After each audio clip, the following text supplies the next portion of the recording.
Hello everyone. तो integration में partial fraction को कंटिन्यू करते हुए पहले दो टॉपिक मैंने आप लोगों को एक्सप्लेन कर दिए हैं कि when the function is given in the form of F X upon G X. तो पहला केस था कि factors in G X denominator are linear but not repeating, and second case was कि some of them may be repeating. And today we are going to discuss another topic, that is what when some of the factors of denominator gx are quadratic but not repeating. So I request all of you, first of all, try to go according to my lecture, whatever I am telling you, then try to solve questions. Then later on I will upload regular videos based on the partial fractions, in which we will discuss some important questions based for your board examinations. Then I will tell you what is the difference in the other way to solve such type of questions. So till then, complete your partial fractions from your textbook or any refresher. तो third case में आप लोगों से आज discuss कर रहा हूँ कि जैसा कि आप लोग देख रहे हैं कि यहाँ पर एक एल्जेब्रिक फंक्शंस लिखा हुआ है F X upon G x की फॉर्म में। तो मैंने यहाँ पर अभी इसमें इंटीग्रेशन का साइन इंट्रोड्यूस नहीं कराया है। जैसा कि आप देख रहे हैं कि उसमें लिखा हुआ है कि when the factors of denominator are quadratic. तो यहाँ पे आप देख रहे हैं कि एक फंक्शन आपका लीनियर लिखा हुआ है x+1 और दूसरा फंक्शन लिखा हुआ है क्वाड्रेटिक। तो सबसे पहले हम इसको फ्रैक्शन में ब्रेक करेंगे, राइट। तो इसको पहले हम पार्ट में ब्रेक करना सीखेंगे, राइट। तो इसको ब्रेक करने के बाद ये तो कंफर्म है ये कि इस टाइप के फंक्शन को आपको इंटीग्रेट करना है। तो इसको इंटीग्रेट करने के लिए हमें क्या करना है, वो मैथड मैं आप लोगों के साथ आज डिस्कस करने जा रहा हूँ। तो यहाँ सबसे पहले हमने क्या किया जैसा कि मैंने आप लोगों को बताया था, आप यहाँ देखें कि यहाँ आपके पास एक ही लीनियर फैक्टर है। तो आपने इसको a अपॉन x+1 लिख लिया, प्लस क्वाड्रेटिक के लिए आपको क्या लिखना है, ये स्टेप आप थोड़ा ध्यान से रखेंगे। इसके लिए मैं क्या लिखने वाला हूं, मैं यहाँ पर इसको ब्लू पेन से इंडिकेट कर रहा हूं। For x² + 2 I am going to write bx+c upon में x² + 2, राइट बच्चों। तो इतना करने के बाद हमें मालूम है नेक्स्ट स्टेप हमारी क्या होने वाली है, हम एलसीएम लेंगे। तो एलसीएम लेने के बाद आरएचएस में तो यहाँ तो ये 2x - 1 मिलेगा मेरे को, और यहाँ मेरे साथ a के साथ कितना आने वाला है x² + 2 और bx + c। तो bx + c के साथ कितना मिलेगा मेरे को, bx + c के साथ मेरे को मिलेगा x+1। तो यहाँ से एक चीज सारे बच्चों को क्लियर हो चुकी है कि अब हम करेंगे क्या। मुझे मालूम है कि यहाँ पर जो लीनियर फैक्टर है मेरा x+1, तो मैं यहाँ से सिंपली पहले x = -1 रखूंगा। तो x = -1 रखने पे मेरा ये वाला टर्म 0 हो जाएगा। यहाँ x = -1 रखा तो ये -2 - 1 इट विल बी -3, एंड यहाँ -1 का स्क्वायर हो गया 1 + 2 3, तो ये हो गया 3a। तो यहाँ से देयरफॉर a की जो वैल्यू ऑब्टेन्ड हुई मेरे को वो कितनी हुई, -1। तो यहाँ तक सब बच्चे देख लें और समझ लें कि ये बात आप लोगों को क्लियर है या नहीं है। तो a की वैल्यू हम लोग निकाल चुके हैं। अब आपको मालूम है कि RHS में आपके पास लीनियर फैक्टर एक ही था, तो अब हम x की कोई और वैल्यू रिप्लेस नहीं कर सकते। तो यहाँ मैं करना क्या आया, now we are going to compare, right. तो LHS RHS के कोफिशिएंट्स में हम कंपेयर करेंगे। तो सबसे पहले यहाँ देखिए मैंने यहाँ लिखा कोफिशिएंट ऑफ x², मैं देख रहा हूं तो यहां से इस वाले टर्म से मुझे कोफिशिएंट ऑफ x² मिलेगा, वो कितना मिलेगा a। और RHS में कोफिशिएंट ऑफ x² मेरे को कितना मिलेगा बच्चों b। और LHS में आप अगर देखेंगे तो यहाँ पर x² का कोफिशिएंट है ही नहीं, तो वो कितना होगा 0। a की वैल्यू मेरे को मालूम है कितनी है -1, तो देयरफॉर b की वैल्यू कितनी आ जाएगी 1। तो ये दो वैल्यूज हमारे पास a और b की आ चुकी हैं। Now what we are going to do, it's a time of comparing of another term. Either we can compare the coefficient of x or constant term. तो यहाँ मैं RHS में constant term ले रहा हूँ। तो यहाँ देखिए मैंने लिख दिया कि मैंने यहाँ पे constant term लिखा बच्चों। तो constant term की मैं बात करूँ तो यहाँ से कितना हुआ 2a, और इसको constant को कितना लिखा मैंने c। देखिए अगर आप चाहें तो पूरे एक्सप्रेशन को सिंप्लीफाई कर लें और मल्टीप्लाई करके कंपेयर करा सकते हैं, but as you are the student of 12th standard तो ये तो बहुत स्मार्टली आप लोगों को आना चाहिए। तो यहाँ से मैंने जब कंपेयर कराया तो कांस्टेंट टर्म इतना मिला, और एलएचएस में कांस्टेंट टर्म कितना है बच्चों, इट इज माइनस ऑफ सी। ए और बी की वैल्यू मेरे पास है, तो ए की वैल्यू मैंने यहाँ पे रखी, तो ये कितना हुआ माइनस का 2 plus C is equal to what minus 1। तो सी की वैल्यू कितनी हुई मेरे पास माइनस 1 प्लस 2, तो ये कितना हो गया 1। तो इस तरीके से मेरे पास ए बी और सी सबकी वैल्यू आ चुकी है। तो यहाँ तक मेरी बात सब बच्चों को अच्छी तरीके से समझ में आ गई होगी। तो हमने यहाँ पर c की वैल्यू कितनी निकाल ली है 1। नाउ हमको करना क्या है, इसके आगे की कहानी समझेंगे अब आप लोग। Basically we are going to integrate 2x minus 1 upon of x plus 1 x square plus 2 dx। ध्यान से समझेंगे सभी बच्चे। a is equal to a, तो a के लिए मुझे क्या लिखना है बच्चों, यहाँ पे माइनस का 1 अपॉन में x प्लस 1 dx प्लस, तो देखिए मैं bx के साथ इन दोनों टर्म को सेपरेट करने वाला हूँ। मेरी बात ध्यान से समझिएगा कि मैं bx के साथ पहले, तो मैंने जब bx के साथ सेपरेट किया तो मैं यहाँ आपको अभी सेपरेट करके लिख के दिखा रहा हूँ x स्क्वायर प्लस 2 dx, और c के साथ मैंने अलग सेपरेट किया।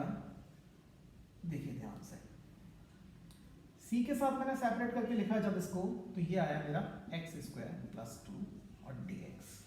तो यहाँ तक मेरी बात सारे बच्चों को क्लियर, किसी को भी कोई डाउट नहीं होना चाहिए किसी भी तरीके का। देखें अब हमने करना क्या है। अब हमारा टारगेट, तो ये तो हो गया minus 1 upon x plus 1 dx। यहाँ b की वैल्यू कितनी है बच्चों 1, तो मैंने b की वैल्यू 1 रिप्लेस की, तो ये हो गया x upon X square plus 2 dx, और यहाँ c की वैल्यू कितनी है 1, तो ये हो गया आपके पास dx अपॉन। तो देखिए जैसा कि मैंने आप लोगों से प्रीवियस वीडियो में बोला था कि इस टॉपिक के अंदर पुराने बेसिक कॉन्सेप्ट जो मैंने अप्लाई कर दिए हैं, आपको समझा चुका हूं, जिसके वीडियो मैंने अपलोड कर दिए हैं उसी पर बेस्ड है, और ज़्यादा कोई डिफिकल्ट टास्क यहाँ पे नहीं है। यहाँ आप देख रहे हैं कि न्यूमेरेटर में जो फंक्शन लिखा हुआ है वो डिनोमिनेटर का डिफरेंशिएशन है। बस कमी किस बात की है कि मैंने यहाँ पे न्यूमेरेटर में 2 से मल्टीप्लाई किया और डिनोमिनेटर में 2 से डिवाइड कर दिया, तो जब मैं इस फंक्शन को लेट करूंगा तो ऊपर से ये हट जाएगा। यहाँ आपको ये फॉर्मूला दिख रहा है कि मैं इसको बच्चों x square plus under root 2 का होल स्क्वायर लिख सकता हूँ, जो कि आपका dx upon X square plus A square का एक कंप्लीट फॉर्मूला है। अब मैं इसको जब इंटीग्रेट करूंगा तो बच्चों मेरा फाइनल आंसर आने वाला है minus log of x plus 1 plus 1/2 log of x square plus 2 and plus tan inverse 1 upon a, tan inverse x upon a, it will be what 1 by under root 2 tan inverse x upon under root 2 and plus c। तो यहां से आप इस question को देख लें और समझ लें कि ये कॉन्सेप्ट आप लोगों को ठीक से क्लियर हुआ है या नहीं हुआ है। तो ये हमारा केस हो गया when the factor in denominator are quadratic, right? अब मैं आपको कुछ इसके क्वेश्चंस और करके दिखाता हूं जो कि आपके प्रीवियस ईयर बोर्ड्स के क्वेश्चंस हैं। देखिए नेक्स्ट क्वेश्चन की तरफ चलते हैं हम लोग। यहां तक सबको मेरी बात क्लियर? 2-3 एग्जांपल्स मैं करके दिखाई देता हूं, उसके बाद फिर हम मिक्स क्वेश्चन करेंगे पूरे पार्शियल फ्रैक्शंस के ऊपर, जो कि आपके टेक्स्ट बुक के भी हो सकते हैं और अदर रिफ्रेशिंग बुक्स के भी हो सकते हैं। तो देखिए क्वेश्चन नंबर 2 आज का, ध्यान से देखिए। ये है बच्चों 8 upon x plus 2 and x square plus 4 dx। तो मेरी बात सब बच्चों को यहां तक क्लियर कि अब आपने करना क्या है। तो यहाँ वीडियो सब बच्चे पॉज करेंगे, कॉन्सेप्ट देखने के बाद क्वेश्चन को खुद से ट्राई करेंगे। सबसे पहला काम हमने इसको ब्रेक किया a अपॉन, ठीक है, x plus 2 dx plus of b 3x plus C upon में कितना x square plus 4 and dx। ठीक है, तो कुल मिला के आपको ये इंटीग्रेट करना है। ये तो मैंने आपको लिख के दिखा दिया है, अभी मैं आपको पूरा प्रॉपर तरीके से करके दिखा रहा हूं। तो आप सभी को मालूम है this is what 8 upon x plus 2 x square plus 4।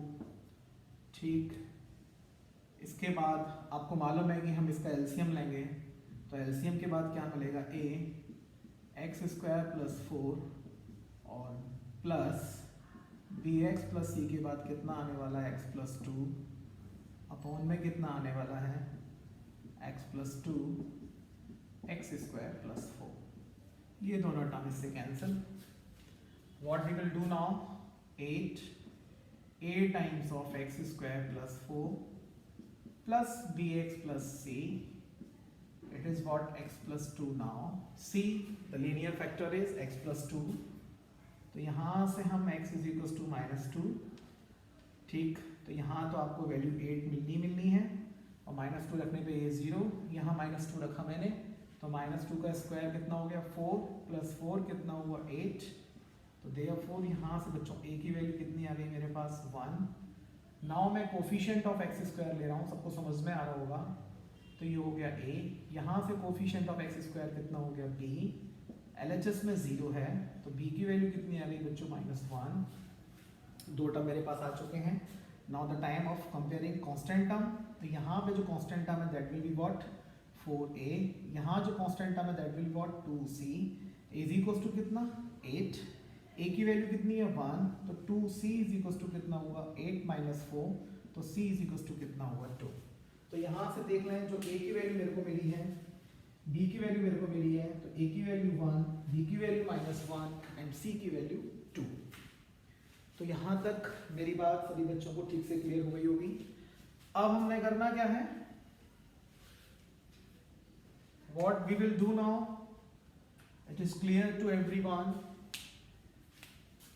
a जो इंटीग्रेट करना है function a, that is 1 by x plus 2 dx। ठीक, b की वैल्यू कितनी है a plus minus X plus C की वैल्यू कितनी है 2 अपॉन में कितना x स्क्वायर प्लस 4 dx।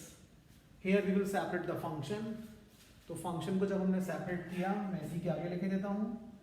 तो बच्चों ये आया हमारे पास 1 upon x plus 2 dx minus of कितना आया x upon x square plus 4 dx।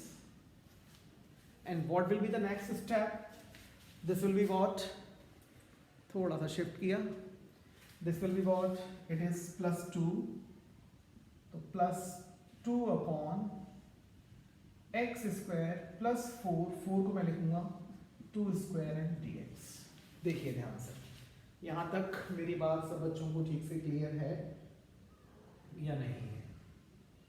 ठीक, अब हम इसमें जब इसको इंटीग्रेट करेंगे तो everyone know it will be what log of x plus 2। इस फंक्शन को लेट करूंगा, ऊपर से ही हटेगा, 2 से मल्टीप्लाई 2 से डिवाइड, तो ये हुआ -1/2 log of x square plus 4। यहाँ तक देख लें आप लोगों को मेरी बात क्लियर है या नहीं है। देन प्लस 2, और यहाँ पे जब फॉर्मूला लगेगा tan इनवर्स के लिए तो ये हो जाएगा 2/2 tan inverse x by 2 plus c, और ये 2 से 2 cancel. This will be your final answer. तो this is the third case, right. इसके बाद हमारे पास एक केस और बचा हुआ है, और उस केस में हमें क्या पढ़ना है, जैसे यहाँ था when some of the factors of denominator are quadratic but not repeating, and your next case will be what? When some of the factors are quadrating but repeating. So that will be your fourth case that we will discuss later on, right? उस questions को करने के लिए हम एक next video में discuss करेंगे, और बाद बाकी पार्शियल फ्रैक्शन में जो भी मेथड हो सकते हैं, जिस तरीके से हम क्वेश्चन को सॉल्व कर सकते हैं, इसमें कुछ क्वेश्चंस डिफरेंट भी हैं, वो मैं आपसे नेक्स्ट अपकमिंग वीडियोस में विद इन अ डे और 2 डे डिस्कस करने वाला हूँ. टिल देन आप यहाँ तक क्वेश्चन करें और अपने टॉपिक को स्टॉप करें. Thank you so much. Bye.